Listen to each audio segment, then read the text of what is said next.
Still reporting on Mali, Mali's president, Colonel Assimi Goita, has left to China to participate on the 9th China-Africa Summit. Now, this is his second summit at the second summit of China-Africa Summit participating. He was also there in 2023.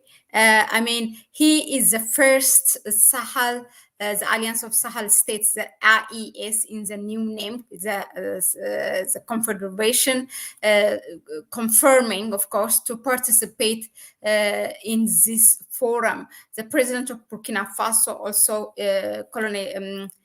Captain Ibrahim Traore, was supposed to attend, but the reports that are coming out indicates that because of security issue or something, he has cancelled that. Niger so far does not seem to participate. Now, the China-Africa Summit is the 9th one. It will be held from 2nd of September to the 6th, from the 4th of September to the 6th of September, and it will be held in Beijing, and China has done it before by using not only bringing there is this criticism of summoning African leaders all to one country out, which is outside of Africa. Turkey, Africa, Japan, Africa, whatever you have it, US, Africa, and China, Africa. So China is the first country actually who started also in Japan as well, to bring that summit in Africa. Now, this one is taking place in Beijing, in the capital of China. Now, a number of African countries or heads of states have confirmed their participation. Now, just to stay on Mali, on our topic, here is Colonel Assimi Goita leaving for China, and as you can see, he was seen off by the Prime Minister of Mali and other officials. Now, he is, of course, expected to meet that other heads of states of Africa who will be participating in this China-Africa Summit. And also, he has brought business delegation. So on the sidelines of this forum, there will be a meeting between the investors in China and his delegation that he brought he brought from Mali. So that is also another advantage for Burkina Faso, for Mali. Let's look at some of the African states that are heads of states that are taking part in this China Africa Summit. According to the Africa report, President Ramaphosa of South Africa, Nana Akufo-Addo of Ghana, William Ruto of Kenya, the flying presidents, and others have confirmed their participation, and some of them have left already to China. Okay. So in this forum, what is expected is for the heads of states negotiating with official creditors in China. For example, President Nana Akufo-Addo, this will be his last participation in this summit, as there's an election, and he is definitely, unless he makes something miraculous or amending the constitution, he has to be out of office because it's his second term. South Africa, after its election, the first time, so the president will participate. So it's fresh from the creation of government of national unity, will attend, flanked by two ministers also from the Democratic Alliance, which is the former opposition party, now part of the coalition party of GNU, Government National Unity. The Democratic Alliance is so much pro-West, so we will see what they are going to take away from China. Ethiopia is also, the local media have confirmed Prime Minister Abiy Ahmed will participate. And as you know, Ethiopia is enjoying the all-weather partnership with China. The all-weather partnership, it's a term coined by China, which has brought Chinese investors to all sectors of the economy in recent decades in Ethiopia. Now, the regional observers are actually considering the extent to which Prime Minister Abiy was influenced by his trip to Belt and Initiative Conference in China in October 2023, where he closely observed how China has been able to leverage logistics infrastructure investment. Now, Kenya's President William Ruto is known for criticizing over spending. He criticized when Uhuru Kenyatta was in office. He criticized him for overspending Chinese-built infrastructure projects. Now, so he will be seen very closely by his media people, what he's going to say. And we will see. As William Ruto is known for not walking his talk, so he probably might end up doing something what Uhuru Kenyatta was doing. Now, another first time participation for the African heads of state is for Bassirou Diomaye Faye of Senegal. He has been also, I don't know if he's going to replace William Ruto, but ever since he came to power in April, he has traveled a number of countries, and when I say number of, to the region, to Western African ECOWAS member states and to the Sahel. He has been to Burkina Faso and Mali. So that will be now he has been 2 times in France already, and now he is going to attend China as this China Africa summit. Tshisekedi, also Felix Tshisekedi of Democratic Republic of Congo, the Central African Republic, the new president of they call it the transition president of Gabon, Nguema, also will participate in this meeting. Nguema, with his deputy prime minister, also will travel with him. Now, in terms of strengthening cooperation with China, there's Madagascar also, who will be, who will take part in this meeting. Now, in the beginning of July this year, the 2 countries, Madagascar and China, have signed an assistance and cooperation deal for the development of hybrid rice technology in Madagascar, now enabling it to achieve self-sufficiency in rice production. Now, the Director General of International Cooperation of Madagascar, Harifera Elisa, said that also she will take part. In terms of now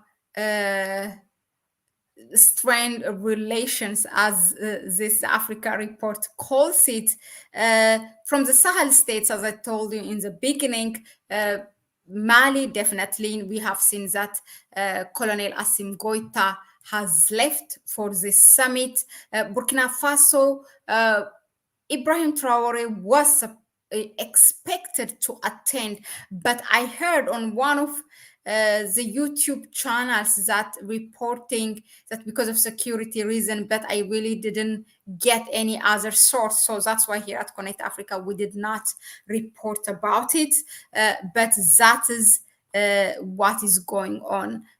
Because of security reason, he will not attend, meaning security reason, I think, in Burkina Faso with terrorist attack. Yeah.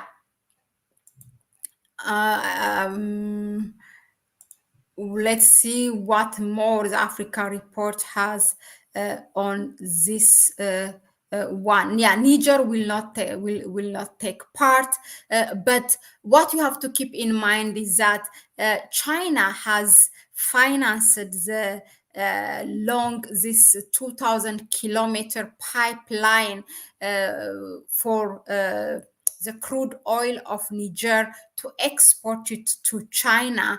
But because Benin has blocked it now, that I don't know if that created a bit of a strain between Niger and China. It's not definitely a problem created by Niger. It's something that they have. It's unexpected, but uh, yeah, I don't know if that is a reason for Niger not to participate.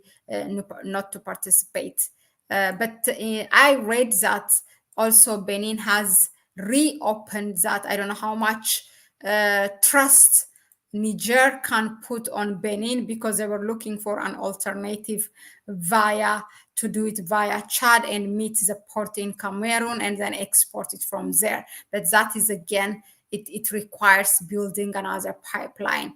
Anyway, fam, let us know in the comment section what do you think of this? What do you think Mali will benefit from its bilateral relation with China? Yeah, comment below. If Africa could make requests from China as a bloc, that would be good. What do you mean by that? Do you know what is the status of the African Continental Free Trade Area as it was supposed to have started? Good question. A single African market is critical. Definitely, that was, and even they have come up with a Pan-African payment system called PAPS, which is created or innovated by Africans from West Africa, to be specific. And several countries have ratified it. Maybe now, I think only a handful of countries are remaining. But the thing is, none of them are opening their borders and allowing the movement of people, goods, and services. In fact, what we are seeing is the opposite. We have seen Kenya going away and signing this economic partnership agreement with the EU, and then recently also Rwanda has followed that, is considering it. This means now it will allow, and EU, European Union has that agreement with 79 countries, including Africa and the Caribbean. That is 79 countries. That means that it will allow them to bring and dump their subsidized products to help their farmers and their producers. Okay, and then the local producers will be out of business. That's why we really need the African Continental Free Trade Area. If not that, at least until then, regional cooperations like the Eastern African Community, like the ECOWAS, SADC, and others have to give priority for trade, priority first of all within the region, rather than for allowing in the name of, under the pretext of free market, allowing other non-African producers to come and put their own producers out of business. And this, it's not easy for the African producers, because they take loan to establish those factories, whether small or big scale, and then in few years you put them out of the game. A couple of days ago, I reported here how the Irish so-called milk substitute called fat filled, what is it called? FFMG, or fat filled milk product, FFMP. That's the name. From Ireland, is really taking over in Nigeria and putting the local producers or farmers out of the market, out of the business, because they sell it very, very cheap. Okay. And these are subsidized by their own government, the Irish government, by the European Union. When you have, and the West Africa as a group, ECOWAS has signed that economic partnership agreement with the European Union. But the thing is, when you have these useless heads of states that do not even protect their own people, their own business people, this is what happens. And like some of them are really fresh producers that took loan and this and that, and now they're out of this. Is just one example in Nigeria. Just imagine in how many countries that's happening. Yeah, anyways, fam, we started with Mali and we went somewhere else, but it's all related. Thank you again for tuning in. A quick shout out, Tanzan, Ose, Harbinger, Maxwell, who else I miss? Omjits, yeah, and those of you who I don't see you here, thank you. Please go ahead and subscribe to the channel, share the video with others, give it a like if you find it informative enough, and you may please support us to through our PayPal account, which you can find in the description section. That will mean a lot for us to be here as more often, because there is a lot going on in an hour time even. And as you know, we are not just limited on what's happening in Africa, but also what's happening globally. And that, of course, that matters for Africa. We are part of the globe, right? I meant that, okay, I meant that African leaders should send regional bloc representatives to negotiate deals with foreign investors. Oh, yeah, that has been the talk, okay? That's why we said William Ruto is not walking the talk. He told us when he came to power that actually he was the one who revealed the African Union has this plan of sending only few representatives, not even as a regional, but just few representatives, so that they will not be summoned and be forced also to sign whatever is. All we hear is at the end of the summit, this match of billions of dollars or millions of dollars has been funded or promised, but we don't know what went on, under what concession, what are the things that our heads of state are signing without even consulting us. Okay, that has not been implemented. It's just talk.